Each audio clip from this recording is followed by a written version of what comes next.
మెదక్ జిల్లా మాసేపేట మండల కొప్పులపల్లి గ్రామంలో ఛత్రపతి శివాజీ మహారాజ్ జయంతి వేడుకలు ఘనంగా నిర్వహించారు. ఈ సందర్భంగా శివాజీ మహారాజ్ చిత్రపటానికి కొబ్బరికాయలను కొట్టి పూలమాలలు వేసి నివాళులు అర్పించారు. తూప్రన్ ఖండధర్మ జాగరణ ప్రముఖ టైలర్ పోచయ్య మరియు గ్రామ సర్పంచ్ శోభా నరసింహారెడ్డి మాట్లాడుతూ శివాజీ మహారాజ్ యొక్క జీవిత చరిత్ర, సాహసాలు మరియు అతని పరిపాలనా విధానాలను గుర్తు చేసుకున్నారు. శివాజీ మహారాజ్ 16 ఏళ్ల వయసులోనే తోర్నకోటను స్వాధీనం చేసుకుని రాజ్గఢ్, కొండన, పురందర్ కోటలను గెలుచుకున్నారన్నారు. అతను గిరిల్లా యుద్ధ చరిత్రలో నిష్ణాతులని, ఆదిల్ షా, మొఘల్ చక్రవర్తి ఔరంగజేబు సైన్యాలను మిరుపుదాడులతో విస్తుపోయేలా చేశారన్నారు. 1674 జూన్ 6న రాయ్గఢ్ కోటలో ఛత్రపతిగా పట్టాభిషేకం చేసుకుని స్వతంత్ర మరాఠా సామ్రాజ్యాన్ని ప్రకటించారు. ఈ వేడుకలలో ఛత్రపతి శివాజీ యూత్ మరియు గ్రామ ప్రజలు పెద్ద సంఖ్యలో పాల్గొని శివాజీ మహారాజ్ యొక్క జన్మదినాన్ని ఘనంగా జరుపుకున్నారు. శివాజీ మహారాజ్ యొక్క జీవితం మరియు సాహసాలు యువతకు స్ఫూర్తిదాయకంగా నిలుస్తాయన్నారు. ఈరోజు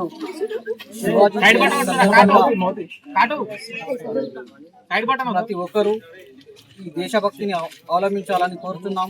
భారతదేశము పుణ్యభూమి, మోక్షదాయిని, రత్నగర్భ, ఎందరో వీరులు త్యాగులు జన్మించిన సనతనము హవిభాజము సుసంపన్నమైన హిందూ ధర్మాన్ని, హిందూ సంస్కృతిని రక్షించుటకు శతాబ్దాల పర్యంతం పోరాటం చేసిన చరిత్ర మనకున్నది. ఆ పోరాటంలో సమర్థ రామదాస్ స్వామి శిష్యుడైనటువంటి దాదాజీ కొండదేవ్, భక్త తుకారాం గురువుల మార్గదర్శనంలో 1674 సంవత్సరంలో సంపూర్ణ హిందూ సమాజాన్ని సంఘటితపరిచి విదేశీయ విద్రోహకర శక్తులను దేశం నుండి పాల్దోళ్లకు కృషి చేసిన వ్యక్తి ఛత్రపతి శివాజీ మహారాజ్. 276 యుద్ధాలు చేసి విజయ పరంపర కొనసాగించి జ్యేష్ఠ శుక్ల 1674 సంవత్సరంలో సంపూర్ణ హిందూ సమాజాన్ని సంఘటితపరిచిన వ్యక్తి శివాజీ మహారాజ్.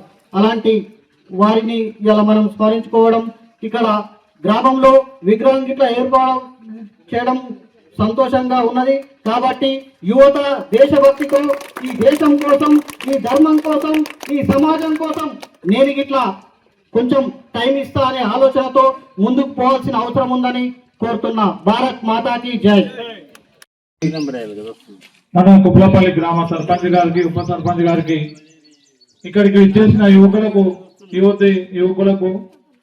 స్కూల్ పిల్లలందరికీ సార్లకు నా యొక్క కృతజ్ఞతలు తెలియజేస్తున్నాను. మనం ఏ రోజైతే శివాజీ విగ్రహం పెట్టాలని నిర్ణయించుకున్నామో ఆ రోజు నుంచి ఎప్పుడెప్పుడు అని ఎదురు చూస్తున్నాం. ఈరోజు ఫిబ్రవరి 19 రోజు, ఈరోజు మంచి రోజు కాబట్టి మనం ఈరోజు ఛత్రపతి శివాజీ గారికి జయంతి చాలా అద్భుతంగా చేసుకొని ఈరోజు ఛత్రపతి శివాజీ విగ్రహాన్ని కూడా ఆవిష్కరించుకోవడానికి మనం ఈరోజు ముందుకైనాం. కాబట్టి ఇదే అండగా పెద్ద మనుషులందరూ మన అందరికీ అండగా ఉండి మళ్ళీ వచ్చేసరి వరకలా మన సర్పంచ్ చెప్పినట్టుగా వచ్చేసరి వరకలా మన విగ్రహాన్ని ఎంతో ఘనంగా ప్రదర్శించుకొని మనమందరం ఒక హిందూ సనాతన హైందవ ధర్మానికి ఒక ప్రత్యేకత ఉండాలని చెప్పి ఈరోజు మన కోసం శివాజీ ఏం చేసిందనేది పిల్లలకు మనం స్కూల్లో కూడా నేర్పించాలి. ప్రతి ఒక్కరు పిల్లలు మన క్రిస్టియన్స్ లెక్క బొట్టు పెట్టుకోకుండా స్కూల్కి వెళ్తున్నారు.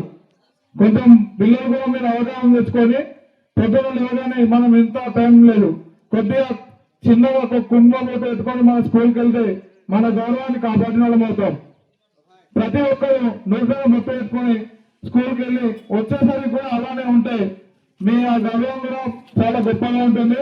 ఆ గౌరవాన్ని కాపాడిన పిల్లలు మీరు అందరూ శివాజీ గారు మన ధర్మాన్ని ఆ బొట్టు రూపంలోనే ధర్మాన్ని రక్షించాడు. కాబట్టి మీరందరూ రేపు ఆ బొట్టు పెట్టుకొని మీరందరూ శివాజీ గారి గౌరవాన్ని కాపాడాలని నేను కోరుకుంటున్నాను.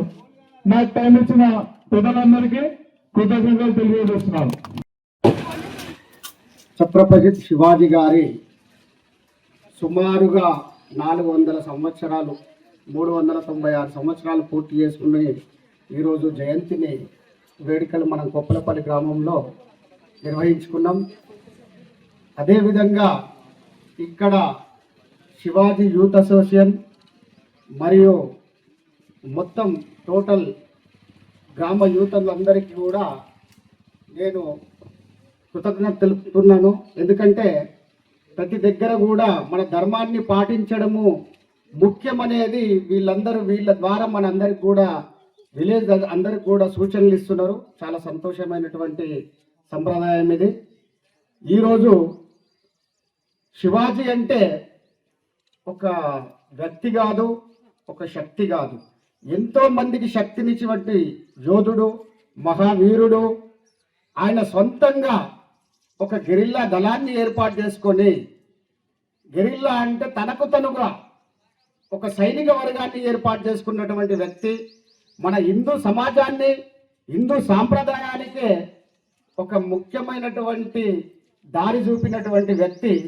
మనం ఎన్ని రోజులకున్నా మరవలేనటువంటి వ్యక్తి. కాబట్టి ఈరోజు మన కొప్పులపల్లి గ్రామంలో మన యూత్ కోరుకున్నటువంటి ఈ శివాజీ స్టాచ్యూ కోసం ఈరోజు గ్రామ పెద్దలందరూ కూడా, మాజీ సర్పంచులు, ఉప సర్పంచులు, ప్రజెంట్ ఉప సర్పంచ్, సర్పంచులు కూడా, మిగతా గ్రామ పెద్దలందరూ కూడా ఈరోజు మ్యాక్సిమం దీనికి మేమందరం కూడా సహకరిస్తామని, ఏ రోజైతే మీరు యూత్ ముందటికి వచ్చి మీరు చేస్తున్నటువంటి త్యాగానికి, మీ ఫలానికి మేము ఫలితాన్ని ఇస్తామని చెప్పేసి ఈరోజు గ్రామ పెద్దలందరూ కూడా అదే కోరికతోటి శివాజీ గారి దగ్గర కొబ్బరికాయలు కొట్టడం జరిగింది. ఈ స్ఫూర్తిని ఎక్కడ కూడా తగ్గకుండా స్టాచ్యూ అయ్యేంత వరకు కూడా అందరి సహకారంతో పాటు నా సహకారం కూడా మీరు కోరుకున్నట్టయితే నేను మీకు 100% సిద్ధంగా ఉన్నా. కాబట్టి ప్రజలందరూ కూడా ఈ స్టాచ్యూ కోసం ఎంతవరకు మీకు సేవ అందించాలనిపిస్తే అంతవరకు చేయొచ్చు. కానీ ఖచ్చితంగా మనము 397 సంవత్సరం వచ్చేంత వరకు 397 సంవత్సరం జయంతి జరుపుకునే లోపల శివాజీ విగ్రహాన్ని కట్టి ఆ విగ్రహ ప్రతిష్ట ఇక్కడ ఆ రోజు జరుపుకుందామని చెప్పేసి కూడా నేను మనస్ఫూర్తిగా చెప్పుకుంటున్నాను. దీనందరికి కూడా మీరందరి సహకారం ఉంటుందని కోరుకుంటూ ఈ అవకాశం ఇచ్చిన గ్రామ పెద్దలకు, యూత్ సభ్యులందరికీ కూడా ధన్యవాదాలు తెలియజేసుకుంటున్నాను.